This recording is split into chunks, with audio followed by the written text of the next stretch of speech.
Tirupati assembly అభ్యర్థి ఎవరో తేల్చడానికి TDP అధిష్టానం తీసుకున్న నిర్ణయం తలనొప్పిగా మారిందా? అసలే సమస్యలతో ఉన్న పార్టీకి అభ్యర్థి కోసం చేపట్టిన సర్వే కొత్త చర్చలకు దారితీసిందా? ఎప్పుడు ఆ సామాజిక వర్గానికి టికెట్ ఇవ్వాలా, మాకు ఈసారి సీట్ ఇవ్వండని మరో సామాజిక వర్గం మీటింగ్ పెట్టడంలో ఆంతర్యం ఏంటి? ఎప్పుడూ లేని రచ్చ ఇప్పుడే ఎందుకు మొదలైందనేది తిరుపతి టీడీపీలో హాట్ టాపిక్గా మారింది. తిరుపతి టీడీపీ కంచుకోట, పార్టీకి సెంటిమెంట్ సీటు. ఎన్టీఆర్ సైతం ఇక్కడి నుంచి పోటీ చేసి గెలిచారు.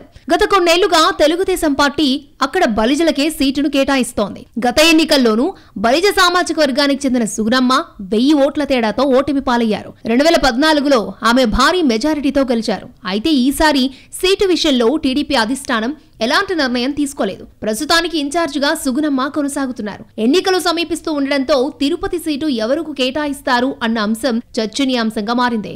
ఇప్పటికే పొత్తులో ఉన్న జనసేన సైతం టికెట్ రేసులో ఉండడంతో అధినేతల నిర్ణయంపై రెండు పార్టీల్లో జోరుగా చర్చలు సాగుతున్నాయి. తిరుపతి అభ్యర్థుల ఎంపికపై ఐవీఆర్ఎస్ విధానంలో అభిప్రాయ సేకరణ చేపట్టింది టీడీపీ.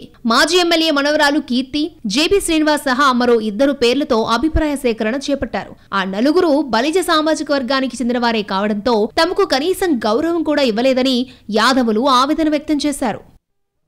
టీడీపీకి చెందిన యాదవ సామాజిక వర్గం నేతలంతా ప్రత్యేకంగా సమావేశమయ్యారు. కనీసం ఎమ్మెల్యే అభ్యర్థిగా పరిశీలనకు కూడా తాము నోచుకోలేదా అని ప్రశ్నిస్తున్నారు. తిరుపతి జిల్లా టీడీపీ అధ్యక్షుడిగా నరసింహ యాదవ్ ఉన్నారు.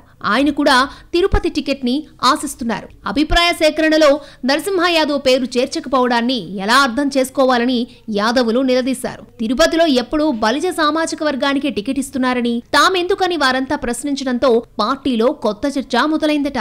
తరువాత యాదవుల నుంచి బీసీ కులాల ఐక్య వేదిక పేరుతో మరో సమావేశం ఏర్పాటు చేసుకున్నారు. బలిజలు కేవలం 18%మేనని, బీసీలు 60% ఉన్నారని, తమకే సీటు కేటాయించాలని గత 4 ఎన్నికల్లో వారే అభ్యర్థులుగా ఉన్నారని గుర్తు చేశారు. అయితే ఎప్పుడూ లేని విధంగా యాదవులు, బీసీలు సమావేశాలు నిర్వహించి సీటు కోసం పట్టుపట్టడంపై పలు అనుమానాలు వ్యక్తం చేస్తోందట పార్టీ. నియోజకవర్గ పరిధిలో యాదవుల ఓట్లు 12% ఉన్నాయి. ఇందులో మెజారిటీ ఓట్లు టీడీపీ వైపే ఉన్నాయి. అలాంటిది ఇప్పుడు ఎందుకు ఈ చీలిక వచ్చింది అనే దానిపై లోతుగా విచారిస్తున్నట్లు సమాచారం.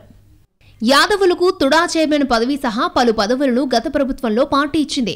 అలాంటిది ఇప్పుడే ఎందుకిలా రియాక్ట్ అయ్యారు? యాదవుల సమావేశం వెనుక తమ పేరు సర్వేలో లేదు అనే ఆవేదన ఉండడం సరైనదే అయినా తరువాత పరిణామాలకు కారణం సొంత పార్టీ నేతలేనని టాక్ వినిపిస్తోంది. వైసీపీ నేతల సహకారంతో పార్టీని చీల్చడానికి కొందరు నేతలు కుట్రలు చేస్తున్నారు అనే అనుమానం వ్యక్తం చేస్తున్నారట.